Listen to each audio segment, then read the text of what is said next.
Hey, it's Dr. Amanda with Straightsmile Solutions, straightsmilesolutions.com. Let's talk about preventing wire oopsies.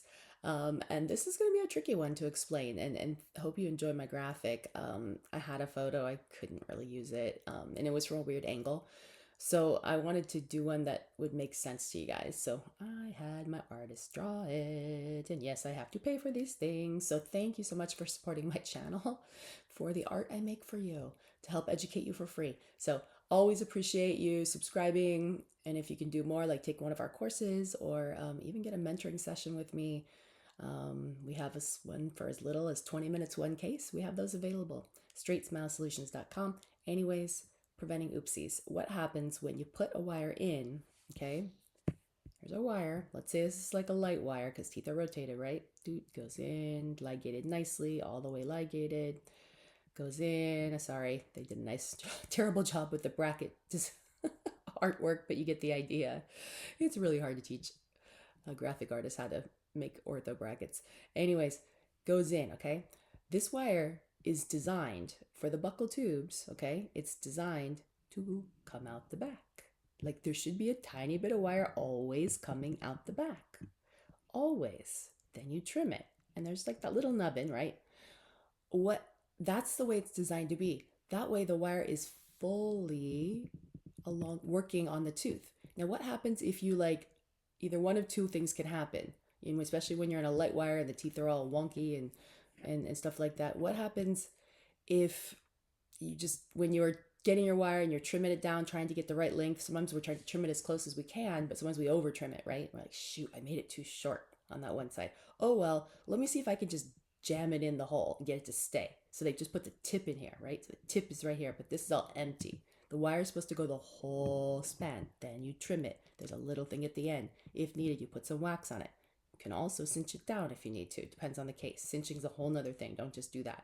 Sometimes cinching is bad. In this situation, cinching would be terrible. So that actually wouldn't be that terrible. I had to think about that. So anyways, the reason why this probably happened, because this wasn't like this to start. So how does a tooth become rotated when it never was rotated, right?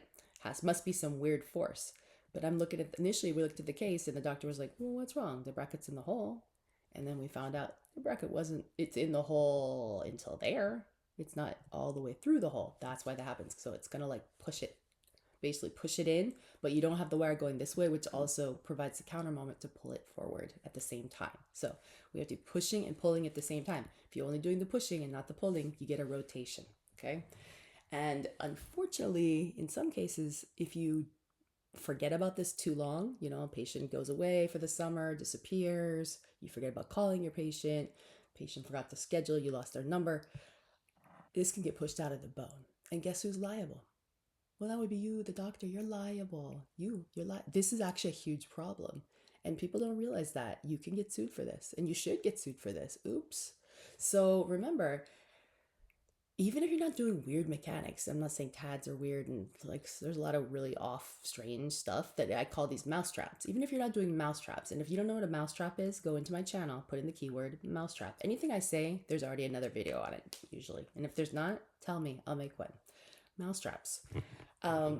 Mousetraps, kind of weird stuff happens all the time. If one part of the mousetrap breaks and the patient doesn't notice and inform the doctor, really bad things can happen. That's why I don't like mousetraps, because when emergencies occur, they really occur.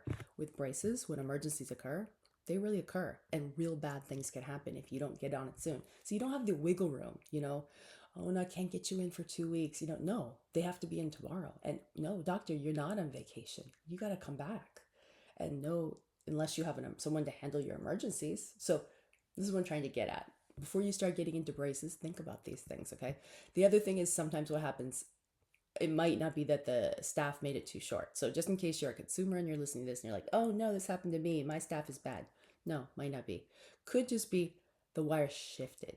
Sometimes wires, especially light wires, they're easy to shift, especially if there's like a long span or something, or an unerupted tooth on the other side or nearby. It's easy for a wire to shift around. If it shifts around, it can kind of pull out of the tube, and just the tip is going to be in there. So yeah, always prevent your oopsies. And yes, cinching the wire can prevent oopsies, was what I'm getting at. But Sometimes cinching isn't good. You should watch my videos on when to cinch and when not to cinch. And keep in mind, if you do search by keyword, I'm pretty sure I spelled cinch wrong in the first few videos. I might have spelled it with a Y. And I don't know if I have 2,800 videos or something. I don't even know where these videos are at this point. I'm sure I could find them, but I got better things to do. So I'll let you guys go find them. Have fun with that. They're oldies and goodies. All right. Have a great Thanksgiving, you guys. Gobble, gobble. Take care.